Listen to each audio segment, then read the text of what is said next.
In this lecture, we'll discuss about transmission control protocol. Transmission control protocol TCP is a connection oriented reliable protocol. TCP explicitly defines connection establishment, data transfer, and connection tear down phases to provide a connection oriented service. Okay, TCP uses a combination of GBN and SR protocols to provide reliability. TCP uses checksum, retransmission of lost or corrupted packets, cumulative and selective acknowledgements. So it uses checksums for error detection, cumulative and selective acknowledgement, and timers. Okay, so first we'll discuss what are the services that are provided by the TCP. Okay, and TCP is the most common transport layer protocol in the internet. So TCP services, so the services that are offered by TCP to the protocol processes at the application layer. First is process to process communication. As with UDP, TCP provides process to process communication using port numbers. So TCP provides process to process communication using port numbers. So we are then whatever are those port numbers, we have discussed it in previous lecture. Okay, then now we'll see about stream delivery service. Stream delivery service. TCP, unlike UDP, is a stream oriented protocol. A process sends messages with predefined boundaries to UDP for delivery.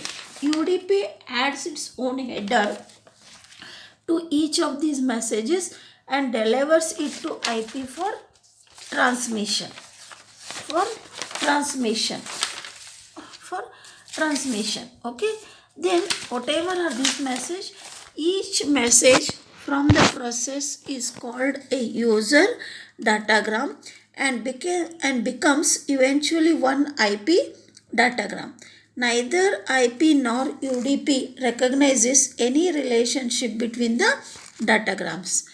TCP, on the other hand, allows the sending process to deliver data as a stream of bytes and allows the receiving process to obtain data as a stream of bytes.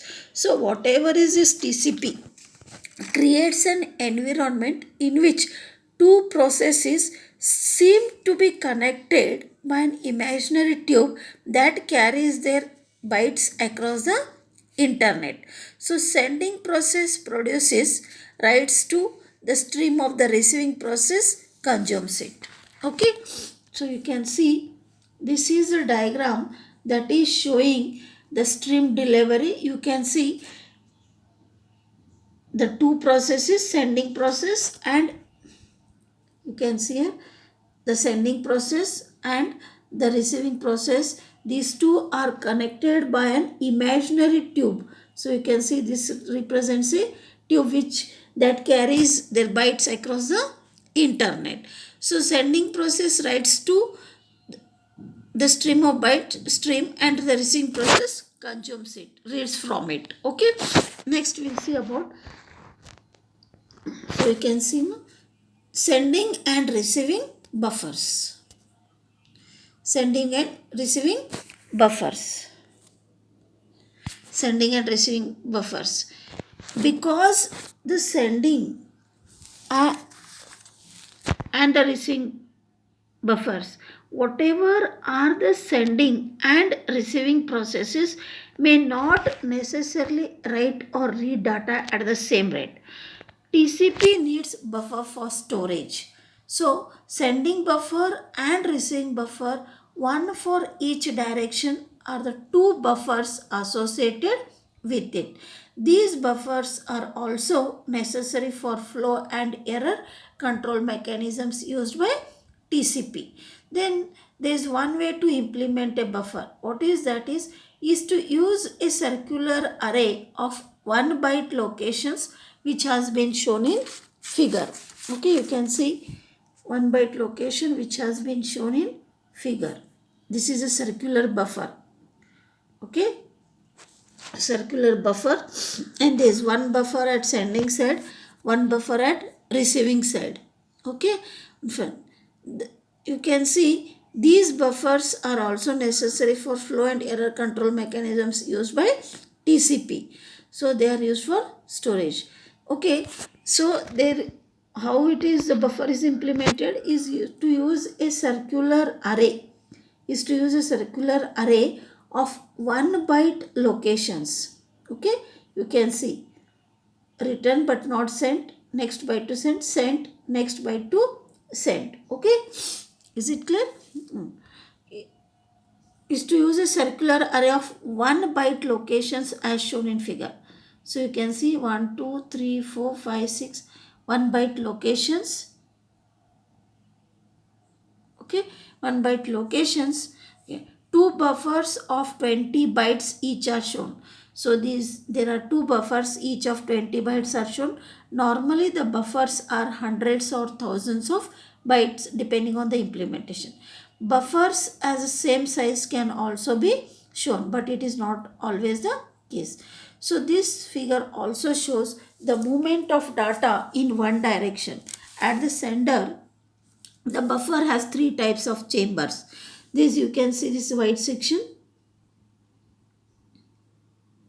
This is white section. Then there is colored area. You can see. You can see this colored area. You can see this shaded area. Okay. The buffer uses 3 types of chambers. Okay. Then what is this white section representing? White section which are empty chambers. So you can see white section here, empty chambers, can be filled by the sending process or producer. Colored area holds bytes that have been sent but not yet acknowledged. So this indicates bytes have been sent but not acknowledged. TCP sender keeps these bytes in the buffer until it receives an acknowledgement. Okay. Then shaded area. This shaded area contains bytes to be sent by the sending TCP. The TCP may be able to send only part of this shaded section, maybe due to the slowness of the receiving process or to congestion in the network. Once the bytes in the colored chambers are acknowledged, once the bytes in the colored chambers are acknowledged, the chambers are recycled and available for use by sending process. That is why it is called as a circular buffer. So we show a circular buffer. So whatever is the operation of the buffer at the receiver is simpler. So at the receiver it is simpler. This buffer at receiver is simpler. Circular buffer is divided into 2 areas. You can see only 2 areas now. This is white area and there is one colored area. So only 2 areas at the receiving side, the buffer. White and colored. White area, what does it represent? Contains empty chambers to be filled by bytes received from the network. Colored section. This colored is contained received bytes that can be read by the receiving process. When a byte is read by the receiving process, chamber is recycled and added to the pool of empty chambers. So this is the stream delivery service. Next we'll see about segments.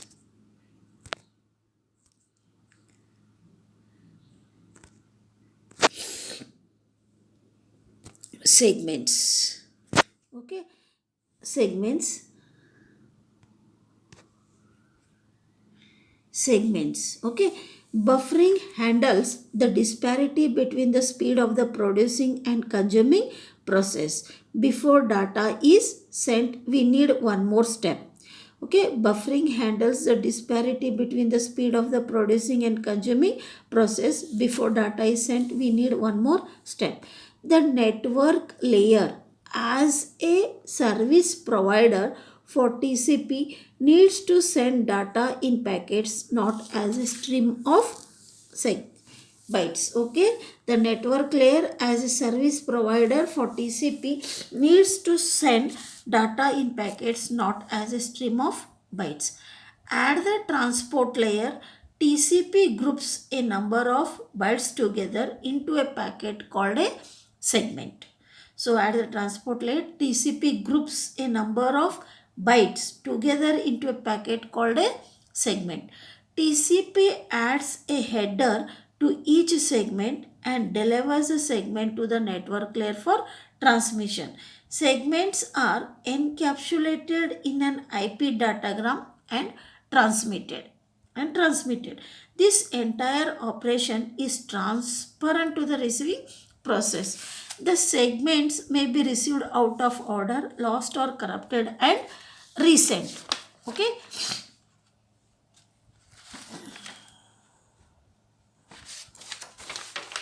Resent. All of these are handled by the TCP receiver with the receiving application process unaware of TCP's activities. TCP's activity. So this figure shows how segments are created from the bytes in the buffer. So you can see this figure is going to show the TCP segments, how segments are created from the bytes in the buffer. Okay, you can see here segments.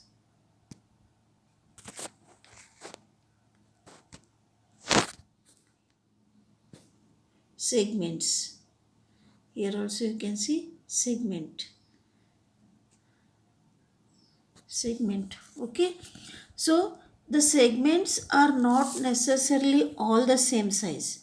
Segments are not necessarily all the same size. So for simplicity we show one segment carrying 3 bytes and other carrying 5 bytes. So you can see here, no, one segment is carrying 3 bytes and you can see here another segment carrying 5 bytes. Okay, 5 bytes which has been numbered segment carrying 5 bytes.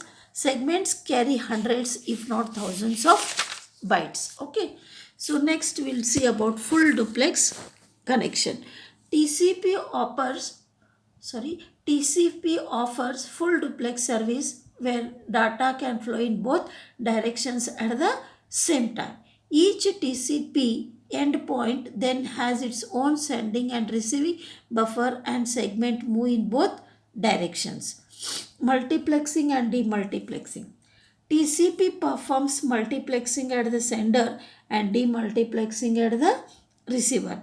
Since TCP, however, is a connection oriented protocol, a connection needs to be established for each pair of processes. Next, we'll say about connection oriented service. TCP, unlike UDP, is a connection oriented protocol. When a process at site A wants to send to and receive data from another process at site B, following three phases occur. 1. The two TCPs establish a logical connection between them. 2. Data are exchanged in both directions. 3. Connection is terminated. There is one important point to note. This is a logical connection, not a physical connection. TCP segment is encapsulated in an IP datagram and can be sent out of order or lost or corrupted and then resent. Each may be routed over a different path to reach the destination. Physical connection is not there. Physical connection is not there. Okay, physical connection is not there. Okay, TCP creates a stream oriented environment in which it accepts the responsibility of delivering the bytes in order to the other site. Okay, so next is reliable service. So as this TCP is a reliable transport protocol, it uses an acknowledgement mechanism to check the safe and sound arrival of data. So it is a reliable transport protocol. Next we'll see about TCP features. To TCP features. Okay. So whatever is this TCP protocol, it is possessing several features in order to provide the services whatever we have discussed. So we will summarize those features. Numbering system. Although the TCP software keeps track of the segments being transmitted or received, there is no field for a segment number. The value itself is the segment header. So rather, there are two fields called sequence number and acknowledgement number. These two fields refer to a byte number and not a segment number. Next, we'll see about byte number. TCP numbers all data bytes which octets that are transmitted in a connection. Numbering is independent in each direction. When TCP receives bytes of data from a process, TCP stores them in the sending buffers and numbers them. Whatever is a number does not necessarily be, be 0. Rather, TCP chooses an arbitrary number between 0 and 2 raised to 32 minus 1 for the number of the first byte. For example, so what I told, it does not necessarily start from 0. Rather, TCP chooses an arbitrary number between 0 and 2 raised to 32 minus 1 for the number of the first byte. For example, if the number happens to be 1057 and the total data to be sent is 6000 bytes, bytes are numbered from 1057 to 7056. Byte numbering is used for flow and error control. Sequence number. Sequence number. After the bytes have been numbered, TCP assigns a sequence number to each segment that is being sent. Sequence number in each direction is defined as follows. The first one, so whatever is the sequence number in each direction, it will be defined in this way. 1. The sequence number of the first segment is the ISN, initial sequence number, which is a random number. Second, the sequence number of any other segment is the sequence number of the previous segment of the previous segment of the previous segment of the previous segment. Okay, sequence number is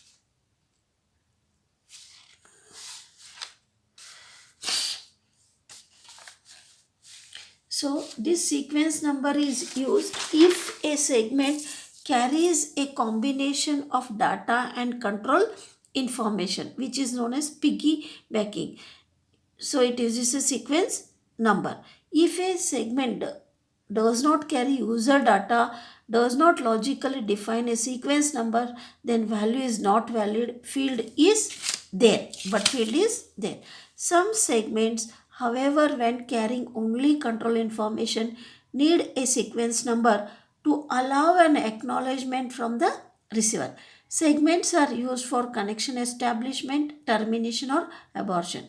One sequence number is consumed by each of these segments as though it carries one byte, but there are no actual data.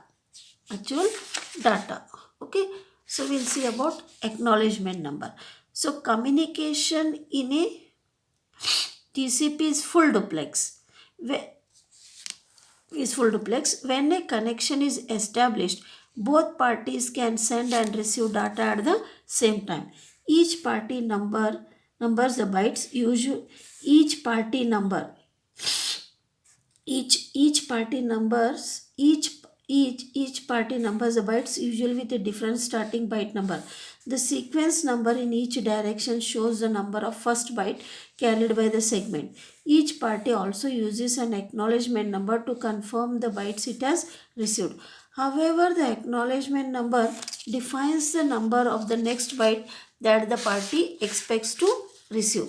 So this is, we can say, in addition, the acknowledgement number is cumulative. What does it mean? That party takes the number of last byte it has received, okay, safe and sound, adds 1 to it, and then announces this sum as acknowledgement number. So the term cumulative, what does it mean here is that if a party uses 5643 as an acknowledgement number. It has received all bytes from the beginning up to 5642. Note that this does not mean that the party has received 5642 byte, because the first byte number does not have to be 0. Okay, that is the meaning of this. Okay, there is a problem. I'll tell about that. Suppose a TCP connection is transferring a file of 5000 bytes. The first byte is number 10001.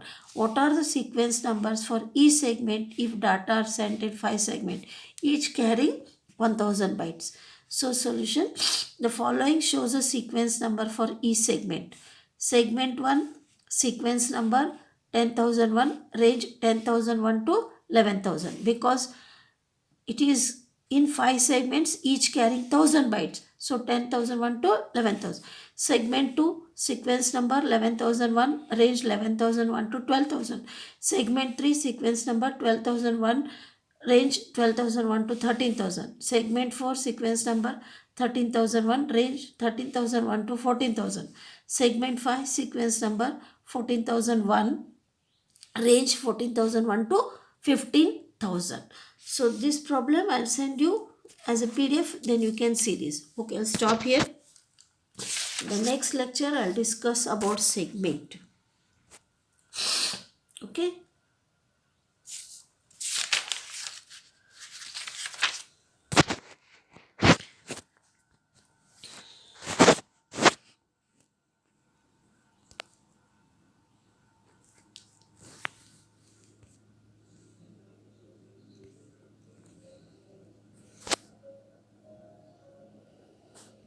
So this we have completed.